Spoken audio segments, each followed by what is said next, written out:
Good evening, folks. Okay, we've been making a little more progress. Been getting quite interesting, actually. This is the sort of things I do enjoy doing the most. Engineering things, and making them work. So, yeah, said I cut the tacks and whatever, and took the boot lid off. Had a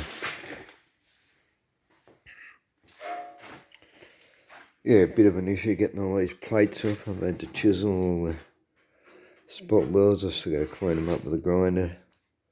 But you got that plate that holds the rubber on, which is all rusted out all the way along.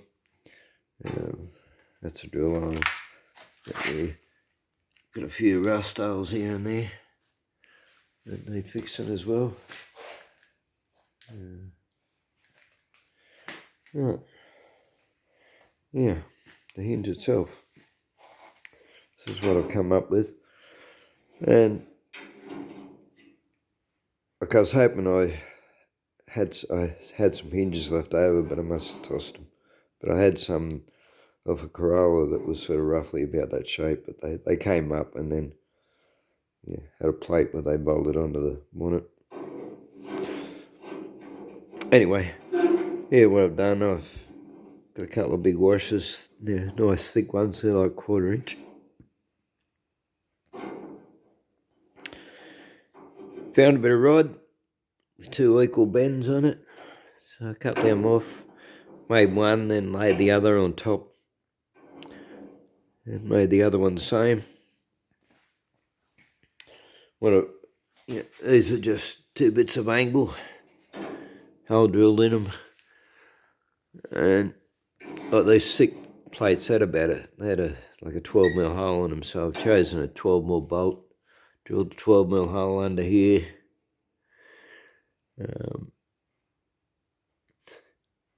And I put this was a long bolt, I put that in a vise, done the nut up, with a washer in it and everything. And then I measured it and cut the shank off, poked it through the hole, and I welded the shank onto the angle bar. So, I did the nut up tight first, so when you do this nut up tight, it only goes to where it hits the shank, so I can leave that tight and it's not pressing on there at all. So, the other thing I sort of tried to do was keep it parallel. I'm assuming that I got this bar parallel. Looks parallel with the trailer. So, anyway, that's what I did with the angle. Before I tacked it on, I got a bar, so I just eyeballed it. Got it parallel, tacked it on. And then, I've had to latch a big shifter on that and try and, because that was coming in an angle, because this is at an angle this way, so, they were then sloping in, so I've had to bend them back, try to get them level. I use spirit level on that. So, so that's what we got so far.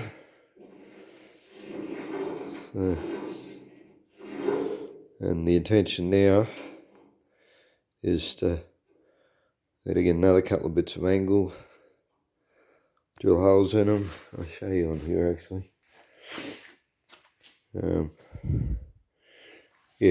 So those bars, the hinge bars, will be running just here somewhere. So I'll get another piece of angle. I'll drill a hole at each end and slot it so that I've got adjustment. And then when I get this back together, I'll put it in place and tack it in place, test that it opens properly and whatever. So, even those angle plates, they're just tacked here and here, in case I have to move them. So, yeah, once I know they're in the right place, then I'll fully weld it. In here, I'll have to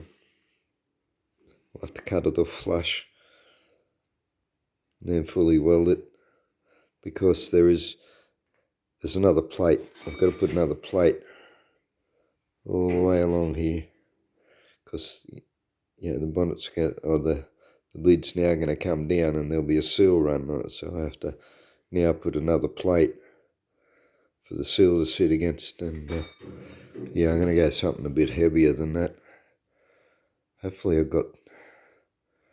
should have some fuel tank straps out there still. I hope they're about probably 2.5 mil, 2 mil thick. So yeah, and they'd be probably wider than I need, but yeah, I think they're about 1.5 inches wide. Anyway, so hopefully I got some of them left. They'll be long enough to go around. And also, fuel tank straps. These are not the ones I'm going to use. These are the ones off the panel beam, but yeah. Climb over the front of my panel. Yeah, this sort of bar.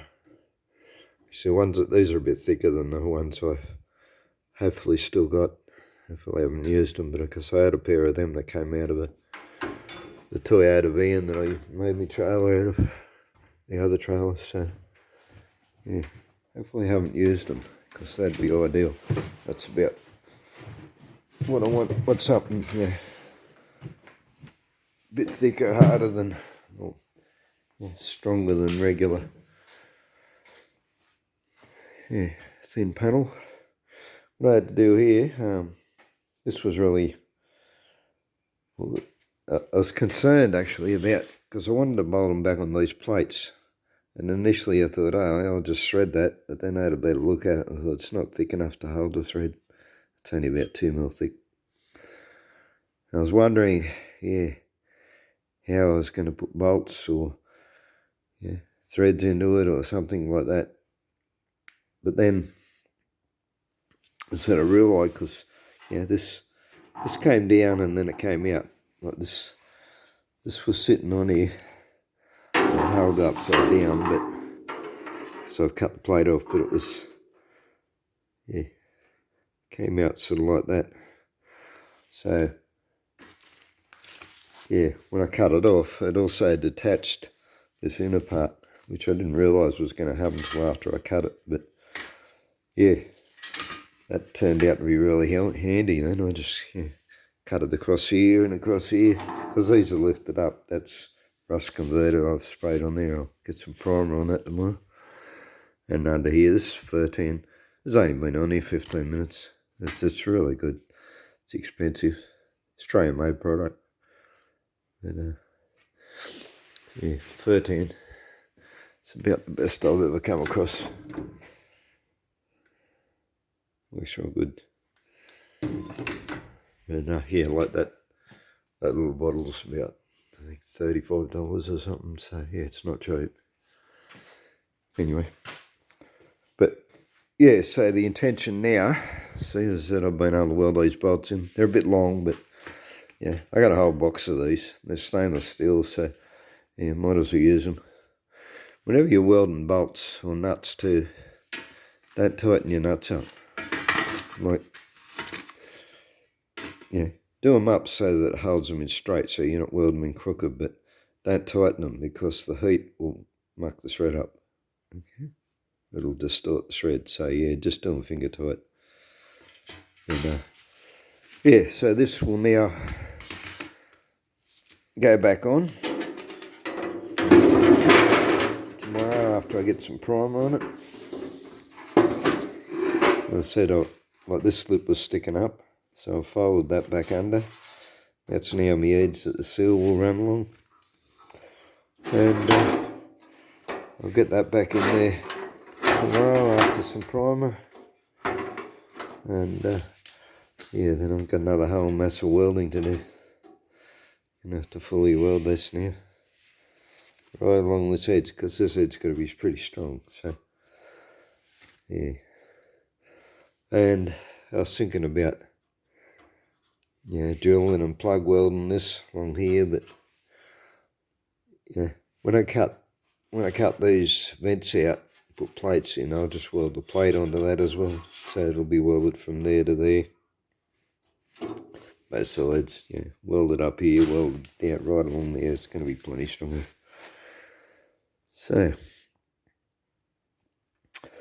but as I said, I've gone to all this work, and I'm fairly confident it's going to work. Because the design is basically a copy of what I've seen on other cars. Usually Jap cars, the bonnets are Jap cars, and that's how the hinges are designed. So I'm pretty confident it's going to work. But as I said, when I get all this back together, I'll sit it back on. I'll tack the whole thing in place, or something of that nature, and get these pieces of angle. So the pieces of angle sit on here, like flat across there, and then coming up. I'll slot them so that they got adjustment, and I'll bottom one sort of in the middle of the adjustment. And I'll tack this, get this bonnet back exactly in place, tack it in, and then I'll push the rods up, tack them onto the angle. And I'll test that it opens properly, doesn't distort or twist or anything as it goes up, and it's all good. Well, then I'll finish welding the whole thing. So as I said, it was a bit of a bonus. I didn't realise that when I cut this lip off that it was actually attached to this. Don't know why. I do. It's because I didn't actually turn it over that much, or how much. I did have it turned over, but I didn't really sort of look at it that much. And but as I said, it turned out to be a good thing, so that it did come off. Anyway, once again, that's we're up to. We're got quite a bit of room in there. Plenty of room for all my camping gear. And a lot of access. I was actually debating whether to even just fully weld this whole thing on it, because I can't access everything from the front. It'd mean climbing in to get to things at the back, but better if it opens. It's just easy to open and load everything. And, it's also then it's still working the way it should on a Beetle if it opens. And, so both ends open. I did manage to get that.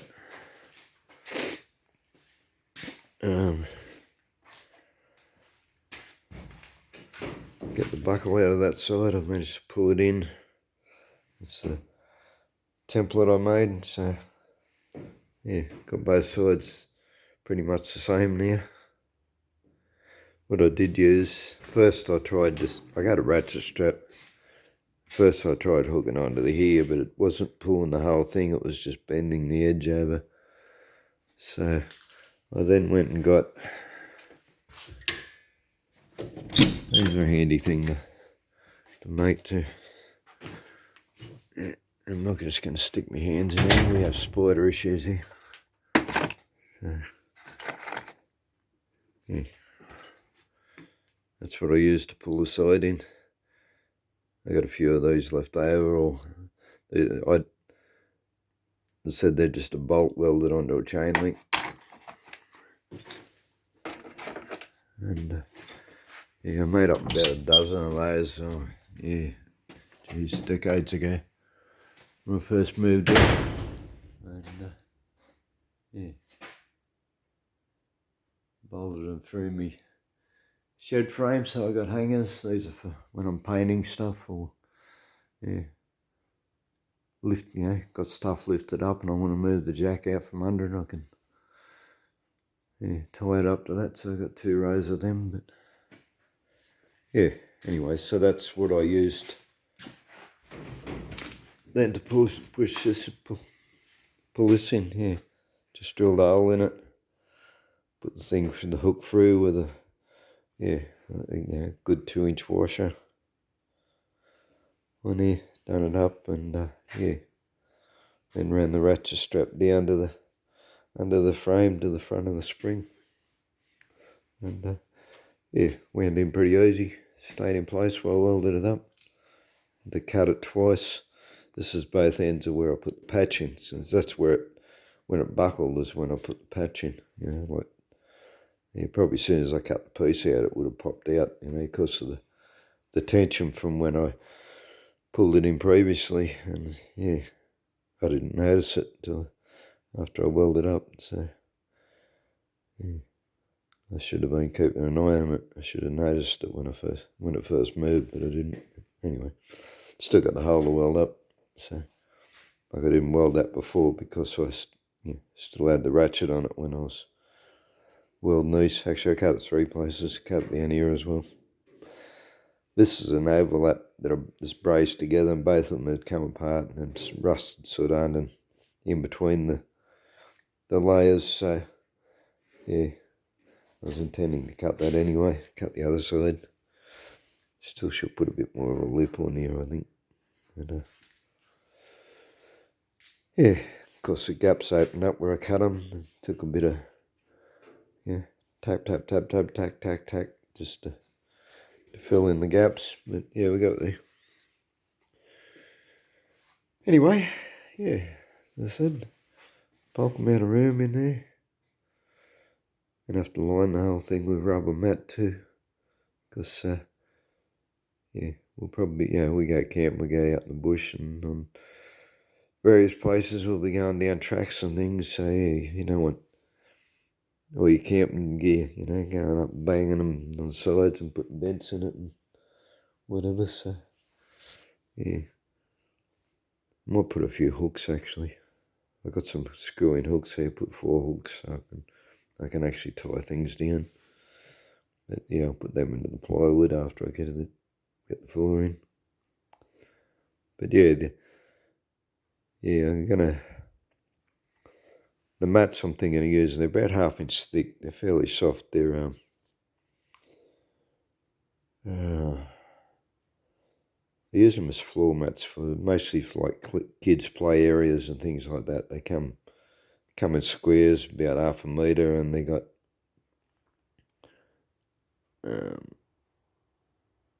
sort of triangle V's things cut out of them so that they can interlock. You can put one over the top and interlock it. That sort of gives you an idea of the type of rubber I'm thinking of that I'm going to line it with. So, anyway,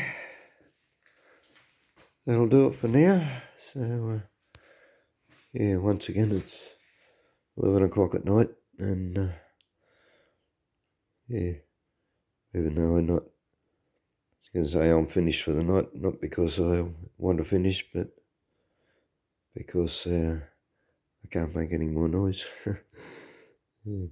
Some nights I'm mega tired and I just want to go to bed. Other nights like tonight, I could quite easily work till 2 a.m. Wouldn't bother me. But you can't do it when you got to make noise and your family's asleep. Not that far away from the house. So. Anyway, them's the breaks. So, right, thanks for watching, and hopefully we'll catch you on the next one. Bye.